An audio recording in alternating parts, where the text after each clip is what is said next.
गणपती बाप्पा मोरया, मंगलमूर्ती मोरया. बाप्पाच्या कृपेने तुमच्या सर्व इच्छा मनोकामना पूर्ण हो. तर आज आहे अंगारकी संकष्ट चतुर्थी आणि या चतुर्थी तिथीला अनन्यसाधारण महत्त्व आहे. कारण की या दिवशी गणेश तत्व हे 1000 पटीने कार्यरत असतं आणि या दिवशी आपण जी काही पूजा करू, सेवा करू, तर ती सेवा ही सफल ठरतच असते.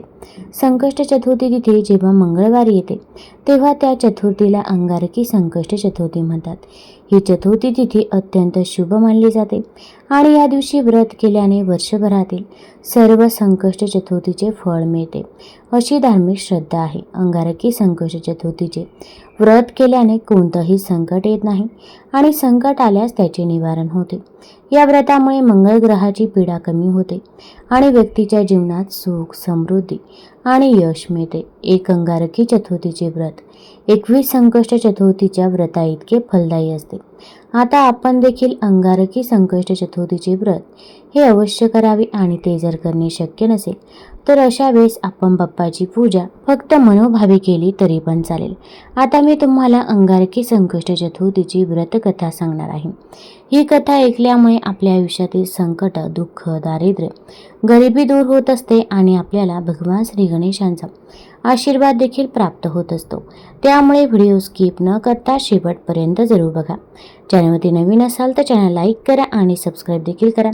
तसेच कमेंटमध्ये गणपती बाप्पा मोरया किंवा श्री गणेशाय नमः लिहायला विसरू नका, जेणेकरून आपल्याला देखील भगवान श्री गणेशांचा आशीर्वाद नक्कीच प्राप्त होईल. भगवान श्री गणेशांच्या अनेक गणेश लीला या गणेश पुराण या ग्रंथामध्ये वर्णन केलेले आहे, तर त्याच कथा मी आज तुम्हाला सांगणार आहे. पाहता पाहता गणेश आता 6-7 वर्षांचा झाला. आता त्याच्या मौजी बंधनाचा विचार चालू झाला.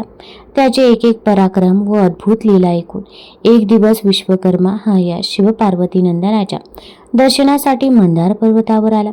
त्याने बाल गणेशाचे दर्शन घेताच त्याच्या चित्तास एक अपूर्व असे समाधान वाटले. संतुष्ट मनाने विश्वकर्माने सोबत आणलेली पाश, अंकुश, कमळ आणि परशु ही 4 दिव्य आयुधे गणेशास भेट म्हणून दिली. त्यावेळी बाल गणेशाने मोठ्या कौतुक आणि उत्सुकतेपोटी त्यांना विचारले, विश्वकर्माजी, तुम्हास ही दिव्य आयुधे कुठे मिळाली? त्यावर विश्वकर्मा म्हणाले, हे शिवनंदना, अरे त्याचे असे झाले की मी माझ्या सगळ्या नावाच्या कन्येचा विवाह सूर्याशी लावून दिला. तिला सूर्याचे तेज, प्रखरता, उष्णता सहन न झाल्याने ती माहेरी परत आली. तिला घेऊन जाण्यात जेव्हा स्वतः सूर्य आला तेव्हा ती त्याला तिची समस्या सांगून तेज प्रखरता कमी करण्यास सांगितले. तो तयार झाला. सूर्याची अनुमती घेऊन मी त्यास एका गोलाकार अशा फिरत्या चक्रावर घासून त्याचा ओबडधोबड आकार हा चांगला गोल व देखणा तयार केला. सूर्याला त्या चक्रावर घासत असताना त्या सूर्यापासून जो तेजस्वी असा बराच केस निघाला. त्याचा वापर करून मी चक्र, गदा, त्रिशूल, परशु, अंकुश, पाश, कमळ यांसारखी दिव्य आयुधे व उपयुक्त वस्तू तयार केल्या. मी विष्णूंना सुदर्शन चक्र आणि गदा, आदिनाथांना त्रिशूल भेट दिला. तुझ्यासाठी, तुझ्या अवतार कार्यासाठी मी या 4 गोष्टी मुद्दाम भेट म्हणून आणल्या. बरं, गणेशाने त्या 4ही वस्तूंचा मोठ्या प्रेमाने स्वीकार केला आणि विश्वकर्मा शुभ आशीर्वाद दिले. पुढे एकदा खेळत असताना वृकासूर नावाचा एक राक्षस लांडग्याचे रूप घेऊन गणेशावर चाल करून आला. तेव्हा गणेशाने विश्वकर्माने दिलेल्या अंकुशाचा वापर करून त्या राक्षसाचा संहार केला. विश्वकर्मा जी आयुधे देऊन गेला ती खरोखर किती दिव्य आहेत याची लगेचच प्रचिती आली.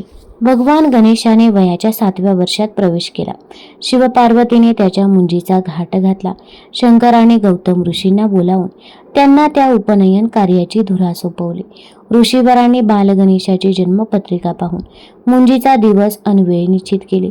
शिवगणाने देवदेवता, गणगंधर्व, अप्सरा, ऋषीमुनी, जपी, तपी या सर्वांना या कार्यासाठी आमंत्रित केले. सर्व कार्यक्रम शांत आणि प्रसन्न वातावरणात घडत होते. 4 महत्त्वाचे विधी पार पडतात न पडतात तोच अचानक कुठून तरी 2 मदमस्त हत्ती त्या भव्य मंडपात घुसले. त्याने सर्वत्र थैमान घालण्यास सुरुवात केली. सर्वजण घाबरले आणि वाट मिळेल तिकडे धावून लपून बसले. एकटा बाल गणेश हा मात्र मंडपात शांत उभा होता. ते दोन्ही उन्मत्त हत्ती त्याच्या दिशेने धावत येताना त्याने पाहिले. त्याने पवित्रा घेतला आणि आपल्या डाव्या उजव्या हाताने त्याच्या दिशेने धावत येणाऱ्या हत्तींच्या सोंडा मोठ्या चपळाईने पकडल्या. त्याने त्या दोन्ही हत्तींना समोरासमोर एक एक असे आदळवले की त्यांची गंडस्थळे फुटली आणि ते हत्ती मरून पडले. ते हत्ती नव्हते, ते होते काल आणि कृतांत नावाचे दोन क्रूर राक्षस. त्या दैत्यांच्या कलेवराची विल्हेवाट लावल्यावर पुन्हा सर्व मंडप शुद्ध केला गेला. सर्व मंडळी परत एकत्र जमा झाली. शंकराने गणेशास गायत्री मंत्राचा उपदेश केला. उपस्थितांनी बटूच्या चरणाची तीर्थ घेत त्याला अनेक वस्तू भेट दिल्या. शुभ आशीर्वाद दिले. भिक्षावळीचा कार्यक्रमही पार पडला. गणेश बटूचे दर्शन घेण्यास पुढे आलेल्या कश्यप आणि माता आदितीस मागील वचनाप्रमाणे गणेशाने महोत्कटाच्या रूपात दर्शन दिले. त्या दर्शनाने ते सुखावले. मी सदैव तुमच्या अंतःकरणात आहे असे त्यांना गणेशांना सांगितले. मिष्टान्न भोजनाच्या कार्यक्रमाने या श्री गणेश मौजी बंधन कार्याची गोड सांगता झाली. ब्रह्मदेव व्यासांना सांगू लागले की श्री गणेशास मयुरेश्वर हे नाव का आणि कशामुळे पडले त्याची गोष्ट मी तुला सांगतो, ती ऐक. शेषनारायण पाताळात वासुकी परिवारासह बसलेला असताना माता कद्रू ही त्या ठिकाणी आली. तिने आपल्या मुलांकडे तक्रार केली की तुमची सावत्र माता विनिता हिने माझा अपमान केला आहे, माझा उपमर्द केला आहे, तेव्हा तुम्ही या मातेच्या अपमानाचा बदला घ्या. झाले. मातेचा अपमान ही गोष्ट शिष्याच्या मनाला इतकी झुंबली की तो लगेच आपले सर्व सैन्य घेऊन विनिताच्या आश्रमात आला. त्याने तिला बंदी करून पाताळात नेले. तेव्हा विनिताने आपल्या पुत्राचे म्हणजेच गरुडाचे स्मरण केले. त्याबरोबर गरुडराज आपल्यासोबत जटायू, संपाती यांना घेऊन पाताळ नगरीत आला. पाताळ नगरीत शेषाने आपल्या मातेस कैद केले आहे हे पाहून गरुड संतापला. त्याने जटायू, संपाती सेना यांच्या मदतीने तेथे घनघोर युद्ध केले. पण सर्पांच्या तुलनेत त्यांच्या पक्षांचे संख्याबळ कमी पडले आणि डोळ्यापुढे पराभव दिसू लागला. तेव्हा गरुडाने सूक्ष्म रूप घेऊन मातेसह तिथून पलायन केले. गरुड मातेस कश्यपाकडे घेऊन आला. तिला आश्रमात आलेले पाहून कश्यपाने तिच्याकडून सर्व वृत्तांत जाणून घेतला. तेव्हा तिला धीर देत कश्यप म्हणाले, हे प्रिये, हे विनिते, तू अशी दुःखी कष्टी होऊ नकोस. यावेळी तू गर्भरूपाने एक अंडे प्रसवशील. श्री गणेशाकडून ते अंडे फुटेल. त्यातून एका पक्षाचा जन्म होईल. त्या पक्षाच्या केवळ नुसत्या आवाजानेच सारे सर्प नाश पावतील. हे शब्द ऐकून विनितास मोठा संतोष वाटला. ती शांत झाली.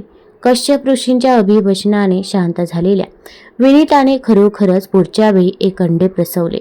तिने एका आश्रमाजवळच्या जागी ते सुरक्षित राहावे म्हणून मातीच्या ढिगाखाली पुरून ठेवले. जेव्हा श्री गणेशांची मुंज झाली तेव्हा त्याची ज्ञाननाडी जागी झाली. तो धर्मशास्त्र आणि वेदांचे अध्ययन करू लागला. गणेशाचे पाठांतर, उच्चार, स्मरणशक्ती याचा त्याच्या इतर सवंगड्यांवरही परिणाम झाला. त्यांना विद्या हवीच होती. त्यांनी ती इच्छा गणेशाकडून बोलून दाखवली. ज्ञान हे कोणा एका व्यक्तीचे नाही, त्यावर सर्वांचा अधिकार आहे. हे ध्यानी धरून गणेशाने आपला कृपा वरदहस्त त्या मित्रांच्या मस्तके ठेवला आणि त्यांना सुद्धा ज्ञानवंत केले. गणेश हा चिकित्सक बुद्धीचा. त्याने असे पाहिले होते की विनिता माता ही नेहमीच आश्रमाजवळ असलेल्या एका मातीच्या ढिगाऱ्याजवळ बसलेली असते. काय बरं कारण असेल याचे आणि त्या गोष्टीचा शोध घेण्यासाठी म्हणून एक दिवस इतरांच्या नकळत गणेश त्या जागी गेला. त्याने मातीचा ढिगारा खाली वर केला, पण त्या कामात नकळत गणेशाच्या हातून एकदम तिथे दडवलेले अंडे फुटले आणि त्यातून एक विलक्षण असा पक्षी बाहेर आला. त्या पक्षाच्या डोक्यावर डौलदार तुरा होता.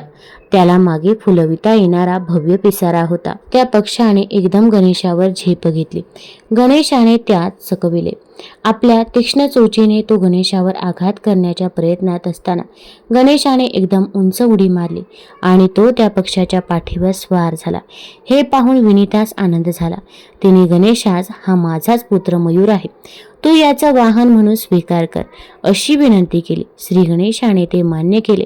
त्या पक्षास अभय देऊन आपले वाहन बनवले आणि तेव्हापासून त्याचे मयुरेश्वर असे आणखी एक नाव प्रसिद्ध झाले.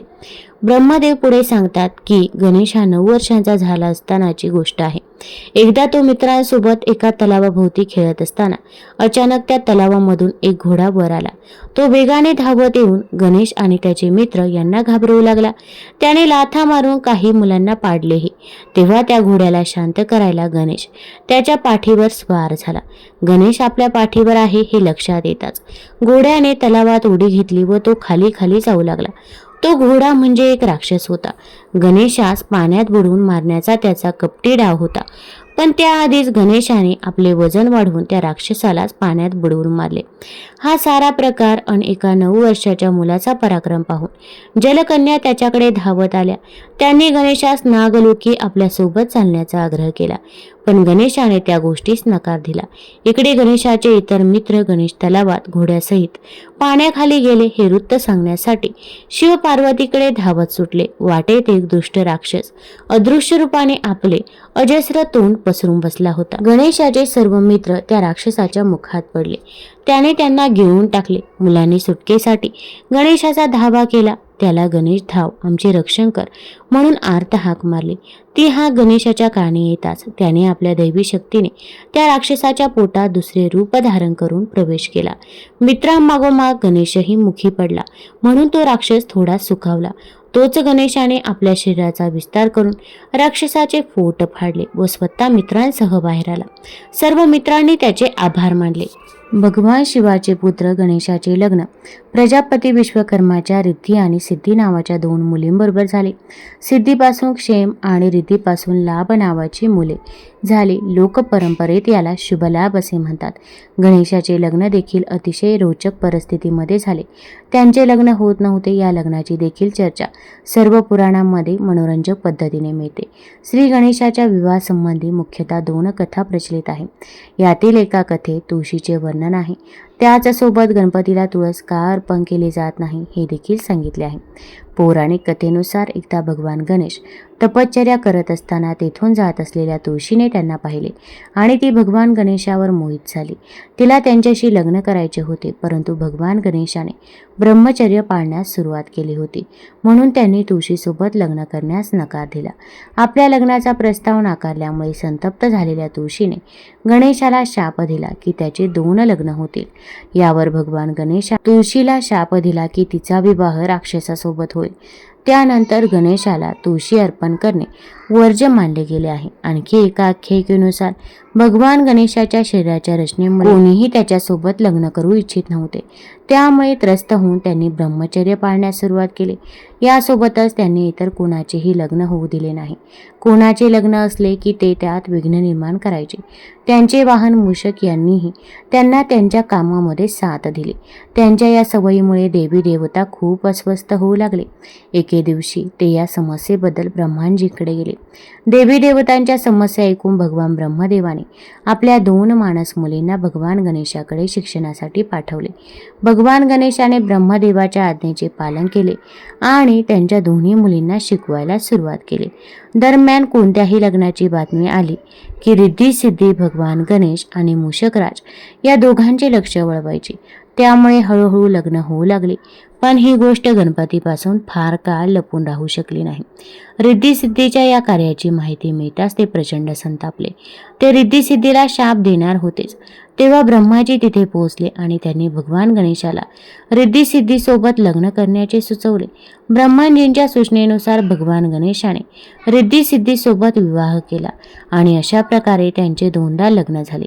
भगवान गणेश हे हिंदू धर्मातील प्रथम पूज्य देवता मानले जातात. कोणतेही शुभ कार्य करण्याच्या पूर्वी त्यांचे नाव घेतले जाते. त्यांचे नाव घेतल्याशिवाय कोणतेही कार्य सुरळीत पद्धतीने पूर्ण होऊ शकत नाही. या त्यांच्याशी निगडीत काही कथा आहे. पहिली कथा पुराणानुसार देवी पार्वतीने अपत्य प्राप्तीसाठी पुण्यक नावाचे व्रत वैकल्य केले. या उपवासामुळे आई पार्वती श्री गणेश पुत्र प्राप्त झाला. या उपवासासाठी शिवाने इंद्रास पारिजातक वृक्ष देण्यास सांगितले, पण इंद्राने पारिजातक वृक्ष देण्यास नकार दिला. तेव्हा त्यांनी पार्वतीजींच्या व्रत वैकल्यासाठी पारिजातकाच्या त्या वनांची बांधणी केली. शिव महापुराणानुसार आई पार्वतीला गणेशाला बनवण्याची कल्पना त्यांची सखी जया आणि विजयाकडून मिळाली. त्यांच्या सखीने पार्वतीला सांगितले की नंदी आणि इतर गण फक्त महादेवाच्या आज्ञेचे पालन करतात, म्हणून आपण देखील एक असा गण तयार करावा जो फक्त तुमच्याच आज्ञेचे पालन करेल. या कल्पनेने प्रभावित होऊन देवी पार्वतीने आपल्या मळीपासून गणेशाची निर्मिती केली. तसेच एका कथेनुसार शनीची दृष्टी पडल्यामुळे बाळ गणेशाचं डोकं जळून भस्मसात झाले. यावर दुःखी असलेल्या पार्वतीने ब्रह्माला म्हटले, ज्याचे डोके सर्वात पहिलं सापडेल त्याला गणेशाच्या डोक्यावर लावून द्या. अशा प्रकारे पहिलं डोकं एका हत्तीच्या बाळाचे सापडले. पडले. त्यामुळे गणेश हे गजानन बनले. एका दुसऱ्या आख्यायिकेनुसार गणेशाला दारात बसून माता पार्वती अंघोळ करण्यास गेल्या. तेवढ्यात तिथे भगवान शिवशंकर आले आणि पार्वतीच्या निवासस्थळी जाऊ लागले. गणेशाने त्यांना जाऊ देण्यास नकार दिला. तर संतापलेल्या महादेवाने त्यांच्या डोक्यावर वार केला. मग गणेशाचा जन्म पार्वतीच्या चंदनाच्या मिश्रणाने केला होता. तेव्हा पार्वतीने बघितले की त्यांच्या मुलाचं डोकं कापलं गेलं आहे. तर त्या फार संतापल्या. त्यांच्या रागाला शांत करण्यासाठी भगवान शिवाने एका हत्तीच्या बाळाचे डोके गणेशाच्या डोक्यावर लावून दिल्यावर ते जिवंत झाले, असे स्कंद पुराणामध्ये सांगितले आहे. एकदा शिवाप्रमाणे गणेशाने भगवान परशुरामला कैलास पर्वतावर जाण्यापासून रोखले. त्यावेळी परशुराम कार्तवीर्य अर्जुनाचे वध करून कैलासावर शिवदर्शनाच्या इच्छेने गेले, असे ते शिवाचे अनन्य भक्त होते. गणेशाने रोखल्यावर ते गणेशासोबत युद्ध करू लागले. गणेशाने त्यांना धूळ चाटवली तेव्हा परशुरामने शिवाने दिलेल्या परशुचा वापर गणेशावर केला, ज्यामुळे गणेशाचा डावा दात तुटला. तेव्हापासून ते एकदंत म्हणवले जातात. भगवान विष्णूंचे लग्न देवी लक्ष्मीसोबत करण्याचे योजिले. सर्व देवांना आमंत्रण मिळाले, पण गणेशाला काही दिलं नाही. भगवान विष्णूंच्या मिरवणुकीच्या वेळी सर्व देव आपापसात चर्चा करू लागले की गणेश नाही. मग सर्वांनी विष्णूंना विचारले, तर त्यांनी म्हटले की आम्ही गणेशाच्या वडिलांना म्हणजेच महादेवांना आमंत्रण दिले आहे. जर गणेशाला वडिलांसोबत यायचे असते तर ते आले असते. तर काही जण म्हणू लागले की ते जास्त खातात आणि ते आले तरी त्यांना घराच्या संरक्षणासाठी बसवून देण्यात येईल. नंतर ही गोष्ट गणेशाला समजताच त्यांनी आपल्या मूषक सैन्याला पुढे पाठवून वाटेला खालून पोकळ करून दिले. वराड तिथून निघाल्यावर रथांची चाकं ही जमिनीत रुतली. बऱ्याच वेळा प्रयत्न केल्यावर देखील चाक नाहीच निघाले. सर्वांनी आपापल्या परीने प्रयत्न केले तरीही निघाले नाही. बऱ्याच जागेतून ते तुटायला लागले. कोणालाही काही सुचत नव्हते की आता काय करावं. तेव्हा नारदजींनी सांगितले की आपण गणेशाचा अवमान करून चांगलं केलं नाही. जर आपण त्यांना मान देऊन आमंत्रित कराल तरच आपले कार्य सिद्ध होऊ शकेल आणि हे संकट देखील टळेल. मग शंकराने आपल्या सेवक नंदीला पाठवले आणि ते गणेशाला घेऊन आले. गणेशाची आदराने पूजा करताच रथाची चाके निघाली. देवी पार्वतीला सर्व देवांनी अमृतापासून तयार केलेले एक दिव्य मोदक दिले. मोदक बघून दोन्ही मुले म्हणजे कार्तिकेय आणि गणेश आईकडून मागू लागले. जेव्हा आईने मोदकाच्या महत्त्वाचे वर्णन करून म्हटले की आपल्या दोघांमधून धर्माच्या दृष्टीने श्रेष्ठ होऊन सर्व तीर्थक्षेत्रांना जो प्रथम भेट देईल त्यालाच हे मोदक मिळेल. आईची गोष्ट ऐकून कार्तिकेय तर आपल्या मोरावर बसून एक चांगले मुहूर्त बघून सर्व तीर्थक्षेत्रांना भेट देऊन आले. येथे गणेशाचं वाहन उंदीर असल्यामुळे ते असं करण्यास असमर्थ होते. तेव्हा गणेशाने अत्यंत आदराने आपल्या आई वडिलांच्या भोवती प्रदक्षिणा घालून त्यांच्या समोर जाऊन उभे राहिले. हे बघून आई पार्वती म्हणाल्या की सर्व तीर्थक्षेत्रात केलेले स्नान, सर्व देवांना केलेला नमस्कार, सर्व यज्ञाची फलप्राप्ती, सर्व प्रकारचे उपवास, मंत्र, योग आणि संयमाचे पालन हे सर्व आई वडिलांच्या पूजेच्या 16व्या भागाच्या बरोबर देखील असू शकत नाही. म्हणून हे श्री गणेश शेकडो पुत्र आणि शेकडो गणांच्या पेक्षाही वर आहे. म्हणून हे मोदक मी श्री गणेशाला देत आहे. आई वडिलांच्या भक्तीमुळे प्रत्येक यज्ञात सर्वात आधी गणेशाची पूजा होईल, असे पद्मपुराणामध्ये देखील सांगितले आहे. त्यामुळे आपण देखील पहिल्यांदा भगवान श्री गणेशांची पूजा सेवा करायची आहे. आता आपण अंगारकी चतुर्थीची व्रतकथा ऐकूया. ही गणेश पुराणामधील कथा आहे. तत्पूर्वी एक विनंती आहे, चॅनलवरती नवीन असाल तर चॅनल लाईक करा आणि सबस्क्राईब देखील करा. तसेच तुम्ही हा व्हिडिओ कुठून बघत आहात ते देखील आम्हाला जरूर कळवा. नोटिफिकेशन बेल देखील प्रेस करा. देवेंद्रांकडून गणेश व्रत महिमा ऐकत असताना काहीसे आठवल्यासारखे होताच राजा शूरसेनाने प्रश्न केला, हे देवेंद्रा, मी असे ऐकले आहे की संकष्ट चतुर्थी व्रताप्रमाणे श्री गणेशाचे आणखी एक अंगारकी चतुर्थी व्रतही आहे. आपण कृपा करून मला त्या व्रताचा महिमा सांगाल का? तेव्हा शूरसेन राजाच्या मनातील ती ज्ञान जिज्ञासा लक्षात घेऊन देवादिदेव इंद्र म्हणाला, राजन, आज तुझ्या निमित्ताने ही गणेश व्रत महिमा निवेदनाची सेवा माझ्या हातून घडत आहे, याचा मला मोठा आनंद आहे. हे राज, प्रत्येक महिन्यात संकष्ट चतुर्थी ही येतेच, पण ज्यावेळी ही तिथी एखाद्या मंगळवारी येते तेव्हा त्या तिथीच्या चतुर्थीस अंगारकी चतुर्थी असं म्हणतात. मात्र कालगणनेच्या खेळात ही अशी चतुर्थी फार कमी वेळा येते. ती चतुर्थी साधून जे गणेश भक्त ते अंगारकी चतुर्थीचे व्रत करतात त्यांना श्री गजाननाच्या कृपेने मोठे पुण्य लाभते. त्यांच्या मनोकामना पूर्ण होतात. गणेशाचा कृपाप्रसाद त्यांना लाभतो. हे राजा, या अंगारकी चतुर्थीची कथा पण अत्यंत सुंदर आणि श्रवणीय आहे. ती कथा तो आता श्रवण कर. क्षिप्रा नदीच्या काठावर अवंती नावाची एक नगरी होती. त्या नदीच्या काठावर जे अनेक ऋषींचे आश्रम होते, त्यातच एक आश्रम हा भरद्वाज नावाच्या ऋषींचा होता. भरद्वाज ऋषी हे एक महान तपस्वी आणि अग्निहोत्री होते. त्यांच्या आश्रमात अनेक विद्यार्थी विद्यार्जन करत. एकदा हे भरद्वाज ऋषी पहाटे पहाटे क्षिप्रा नदीवर स्नानास गेले. तेव्हा त्यांनी असे पाहिले की स्वर्गलोकीच्या काही अप्सरा त्या नदीपात्रात स्नान करत होत्या. त्या सर्वांग सुंदर कमनीय नवयौवन अप्सरांचे ओले अंग पाहून अचानक भरद्वाज ऋषींच्या मनात कामविकार इतक्या मोठ्या प्रमाणात निर्माण झाला की त्यांना तो संयमाने आवरणे शक्य झाला नाही. परिणामी त्यांचे जे तेज खाली पडले, ते खाली पडलेले वीर्य धरणी मातेने आपल्या पोटात सामावून घेतले. झालेल्या प्रसंगाने भरद्वाज ऋषी मात्र मोठे खजील झाले. त्यांनी कसेबसे आपले चंचल मनास आवरले, नित्याचे स्नान केले, झालेल्या गोष्टीबद्दल ईश्वराकडे क्षमा मागितली आणि ते आश्रमात परत आले. पुढे आपल्या नित्याच्या ध्यानधारणा, तपसाधना, विद्यादान या कामात त्यांना ती घटना विसरल्यासारखी झाली. मात्र इकडे असे झाले की त्या ऋषी वीर्यापासून पृथ्वीला एक लालबुंद तेजस्वी असा बालक झाला. तिने त्याचे नाव भौम असे ठेवले. भौम म्हणजेच मंगळ, लालसर रंगाचा तेजस्वी. एकदा या बालकाने आपल्या मातेस आपल्याला असा हा तांबूस लालसर रंग का प्राप्त झाला, आपण नेमके कोण आहोत, हे धरणी मातेकडून जाणून घेण्याचा प्रयत्न केला. तेव्हा धरणी मातेने मंगळास त्याच्या जन्माचे ते रहस्य सांगितले. आपला पिता म्हणजे साक्षात थोर तपस्वी भरद्वाज ऋषी आहेत. हे ऐकून मंगळास मोठा आनंद झाला. त्याच्या मनात पित्याची भेट घेण्याची प्रबळ इच्छा निर्माण झाली. तेव्हा धरणी माता एका मातेचे रूप घेऊन त्या मंगळास त्या भरद्वाज ऋषींच्या आश्रमात घेऊन आली. ऋषींना जेव्हा त्या भेटीस आलेल्या बालकाचा आणि आपला पितापुत्राचा संबंध असल्याचे कळले, तेव्हा प्रथम भरद्वाज ऋषींना मोठे आश्चर्य वाटले. पण जेव्हा धरणी मातेने त्या क्षिप्रा नदीकाठी घडलेल्या प्रसंगाची ऋषींना आठवण करून दिली, तेव्हा भरद्वाजाने त्या मंगळाचा पुत्र म्हणून स्वीकार केला. त्यांनी धरणी मातेच्या विनंतीप्रमाणे त्यास आपल्याच आश्रमात ठेवून घेतला. उचित वेळी त्याची मुंज करून त्यास वेदविद्या, नाना कला इत्यादी शिकवल्या. तसेच पित्याने पुत्रास आत्मकल्याणासाठी श्री गणेशाचा एक सिद्ध मंत्र देऊन त्यास गणेश उपासना करण्याची आज्ञा दिली. त्या पितृ आज्ञेचा आदर करत मंगळ हा नर्मदा नदीच्या काठावर गेला. तेथे एक उत्तम स्थान पाहून त्याने जवळजवळ 1000 वर्ष श्री गणेशाची आराधना, जप तप केले. श्री गणेश प्रसन्न होऊन त्यांनी आपल्या या भक्तास दर्शन दिले. ते म्हणाले, बाळ मंगळा, मी तुझ्या भक्तीने प्रसन्न झालो आहे, हवा तो वर मागून घे. तेव्हा मंगळ हात जोडून म्हणाला, हे गणराया, तुझी माझ्यावर सदैव कृपादृष्टी राहू दे. मग स्वर्गलोकीचे अमृत मिळू दे. आज ज्या तिथी आणि वारास तू मला प्रसन्न होऊन हा दर्शन प्रसाद दिलास, तो दिवस तुझ्या व्रताशी जोडला जाऊ दे. तेव्हा प्रसन्न झालेले गणराज म्हणाले, हे भूमिपुत्रा, तू भौम या नावाने ओळखला जाशील. तुला अमृताचा लाभ मिळेल. आज मंगळवार आणि चतुर्थी तिथी आहे. असा योग जेव्हा जेव्हा येईल, ती तिथी तुझ्या नावाने अंगारकी चतुर्थी म्हणून ओळखली जाईल.